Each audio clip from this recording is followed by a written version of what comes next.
Hello everyone, hope you all are doing quite well at your home.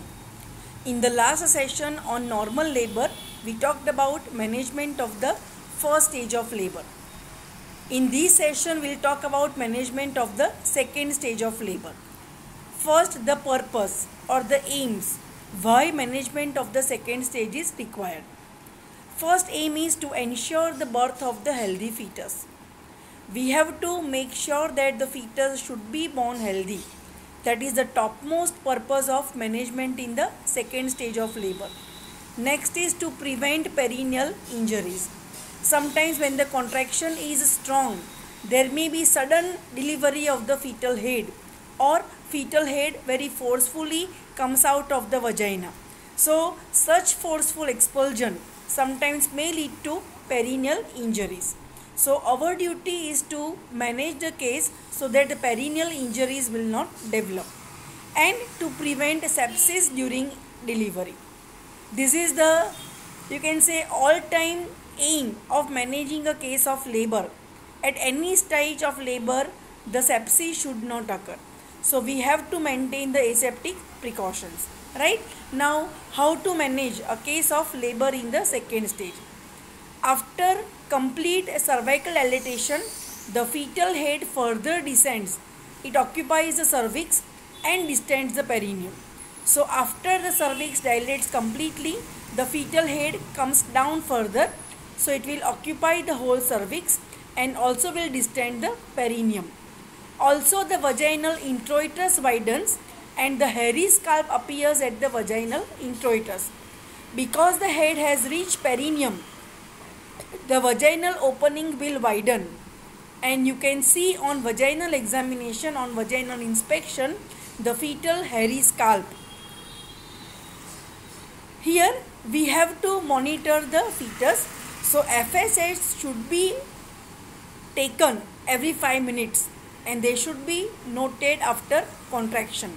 So we have to take care that whenever the labor progresses, along with the progress of labor, the fetal distress should not occur, and that's why we are monitoring the fetus from time to time.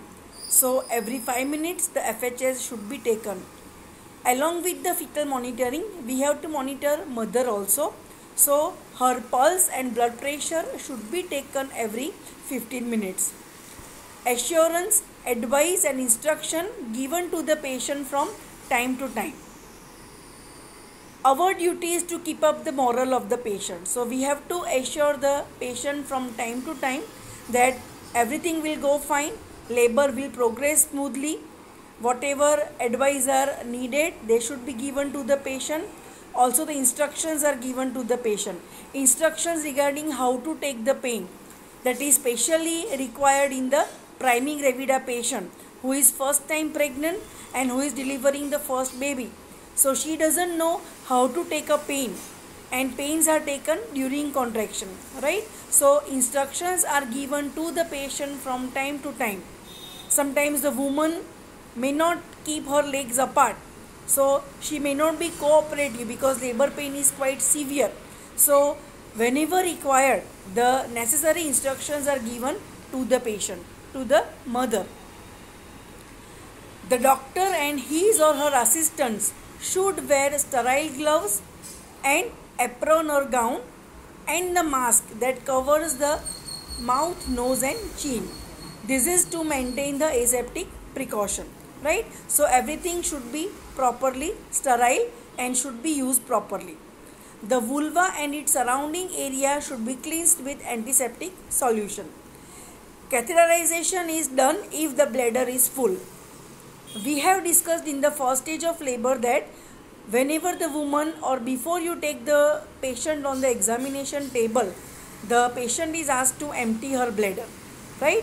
And in the first stage of labor, the woman can go to the washroom by her own because the cervix is not dilated completely. So there are no chances of expulsion of the fetus, right? The first stage may last for a few hours. It may last for 10 to 12 hours. Depending on the gravidity of the patient, whether priming gravida or multigravida, right? So during this few hours time period, the bladder may be again full. So when the patient enters the second stage of labor, again the bladder evacuation is required. Now in the second stage, the cervix is completely dilated. So you cannot allow the patient to go to washroom to pass urine by her own. That's why catheterization is done. Right? Now sometimes it may happen that due to the pressure of the fetus, the urethra get closed. So there is difficulty in the passing of catheter. Catheter cannot be passed into the urethra because the urethral opening has been closed due to the pressure of the fetal head. So in such case, what you have to do? With your fingers, just bring the fetal head in. You push the fetal head in, urethral opening will get open, pass a catheter, empty the bladder, so that will be easier, right? So this should be done when there is difficulty in passing the catheter. Vaginal examination is done in the beginning of the second stage to confirm its onset. We have to do the vaginal examination whether the cervix is completely dilated or not. So we have to confirm that second stage has actually started. And the other purpose of vaginal examination is to detect accidental cord prolapse. Sometimes the cord may pass beyond the fecal presenting part. It may pass below the fecal presenting part.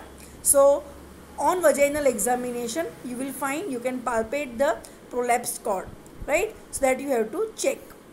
If the woman is encouraged to push down during each contraction in early second stage. So bearing down efforts, that is called, to push down is called bearing down effort. It should be taken in the second stage of labor. Bearing down effort should be avoided in the first stage. How to take this bearing down effort? Just like you are straining for passage of constipated stool. If you are constipated and however strain you are doing to pass out that hard stool, the same straining the woman has to do as bearing down effort. That is for the expulsion of the fetal head. So it should be done in the second stage. And bearing down effort should be made when the contraction comes, when the uterus contracts. How can we know the uterus has contracted or the contraction has occurred, contraction has come? The nurse, the assistant of the doctor, is keeping her hand on the patient's abdomen. So whenever the contraction comes, contraction starts, the uterus becomes hard in the consistency. So at that time we can say contraction has started and the woman is asked to take the bearing down effort. તમારામાંથી જેણે પણ normal delivery જોઈ હોય એમને ખ્યાલ હશે કે nurse અથવા ડૉક્ટર પેશન્ટને એવું કે દરદ લે, દેટ દરદ લે is bearing down effort. And એવું જ્યારે કહેશે જ્યારે યુટ્રસ હાર્ડ બની જાય. During hardness of the uterus it means that contraction has started and at that time woman is to bear down the effort, right? So because during contraction the expulsion of the fetus is going to occur, during dilatation, during relaxation it does not occur, right?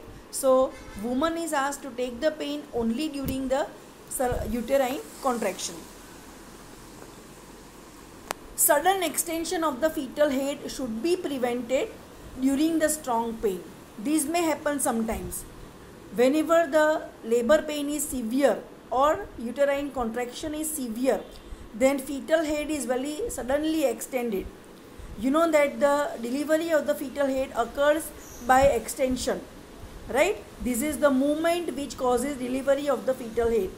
So when the labor pain is severe, labor pain is strong, there may be sudden extension of the fetal head, but it should be avoided. Sudden extension should not occur. It may cause damage to the fetal neck, right? So one should wait and watch to allow the slow escape of the fetal head by maintaining the flexion of the head.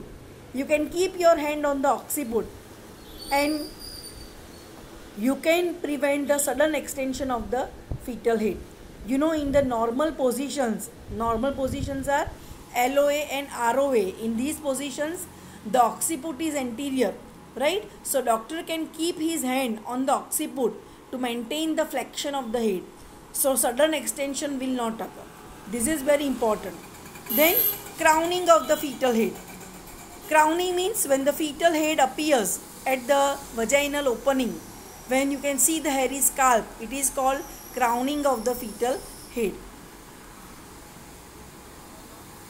When the perineum is dilated completely, it is stretched completely and appears to tear, especially in the priming gravida, episiotomy is done. So episiotomy is done when perineum is fully stretched. It is stretched due to the fetal head. Fetal head stretches the perineum, and to cause expulsion of the head, perineum may tear. If perineum tear is laceration. It is the irregular uneven injury. Sometimes it may damage the nerve ending. When the uneven tear occur, irregular tear occur, it may damage the nerve ending. So to avoid such tear, to avoid the laceration, episiotomy should be done. Episiotomy is also called perineotomy. It is the mediolateral cut put on the perineum. From vagina towards the lateral side, the cut is put, incision is put on the perineum, and the purpose of the episiotomy is to widen the vaginal opening. It is to widen the vaginal opening so that perineal tear will not occur, right? Sometimes it happens that you can see the hairy scalp, crowning has occurred, still the fetal expulsion, head is not coming out. So in such cases,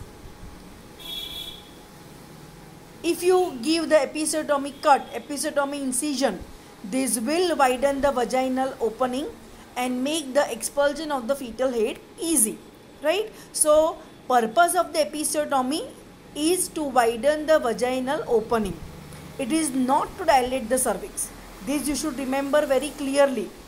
Episiotomy is always done in the beginning of the second stage of labor. You can say before the expulsion of the fetus, and its purpose is to dilate the vaginal opening. The purpose is not to dilate the cervix, right? So episiotomy is never done in the first stage of labor. It is always done in the second stage of labor. So what is episiotomy? It is, I told you that it is mediolateral cut put on the perineum. It should be done in the local anesthesia. So local anesthesia is first given to the patient. It blocks the pudendal nerve. So patient loses the sensation. Whenever the anesthesia is given, as an anesthesia, generally the lignocaine injection is given. That is the local anesthesia. About whatever quantity you are injecting, it should be injected in the shots, various shots. The whole quantity should not be injected in one shot. It should be injected in the small quantities at the nearby places. This will give more anesthetic effect to the larger local area, right? So that is the way of giving the anesthesia, and then episiotomy is done. Slow delivery of the fetal head is done by extending it by the palm. You have to extend the fetal head by the palm after giving the episiotomy if needed. How the head is delivered? Forehead, nose, mouth and chin. This is the sequence of expulsion of the fetal head parts. First forehead comes out, then nose, then mouth and finally chin. And delivery of the fetal head occurs by extension. During the next pain, delivery of the shoulders occur, and rest of the trunk is now delivered by lateral flexion. That you know, it is the last movement in the mechanism of labor, that the trunk comes out by lateral flexion. Baby's head is kept towards the mother's abdomen. During the expulsion, during the birth of the trunk, the head is kept towards the mother's abdomen. After delivery, the newborn's eyes should be wiped. It should be clean, should be wiped from inner to the outer side. because sometimes the eyes are stick, or you will find some sticking of the material inside the eyes or over the eyebrows or eyelids. So eyes should be clean. Mucus and blood from the mouth and nose should be removed. Also from the nasopharynx. Sometimes the mucus, amniotic fluid, they may block the air passage. So air passage should be cleaned properly. Either you can use the cotton or some soft cloth, or sometimes you may go for the suction to clear the air passage. But these cleaning of the air passage should be done before the vigorous respiratory movement started by the newborn, because these movements will not occur immediately after the labor, immediately after the birth. It may take few time or some time, right? So air passage should be made clean before these movements begin, because when the respiratory movements are established, when the respiration is going to occur, at that time if air passage is blocked, the newborn will have difficulty in establishment of the respiration. So air passage should be made clear before vigorous respiration starts. Then the neck is palpated to get looping of the cord. Sometimes umbilical cord may accidentally loop around the newborn's neck, around the fetal neck. So after the birth, you have to check the neck whether any such looping of the cord is found. The baby is held by the feet in the head down position below the level of the placenta at the level of vaginal introitus. So after the birth, the baby should be held with the feet. The head should remain down. This will further help in the clearance of the air passage, right? The baby should be kept at the level of the vaginal opening. Clamping of the cord should be done as soon as the baby's airway is clean. After the cleaning of the baby's airway, clamping of the cord should be done. Clamping is done about 5 cm away from the umbilicus of the baby. The umbilical cord should be clamped 5 cm away from the umbilicus of the newborn. Then the cord is cut. Clamping should be done at 2 places. From in between, the cord should be cut, and then proper dressing should be also applied. The newborn is now examined for any gross abnormality. You have to do the physical examination of the newborn. If you find any abnormality in the fetus, you should look for it. Then the newborn should be wrapped in the cotton or warm cloth, warm material. It is shown to the mother and relatives who are present at the place of labor, and then the baby is taken for the further observation. Baby is taken for further observation. So that was all about management in the second stage of labor. We'll talk about management in the third stage of labor very soon. Thank you.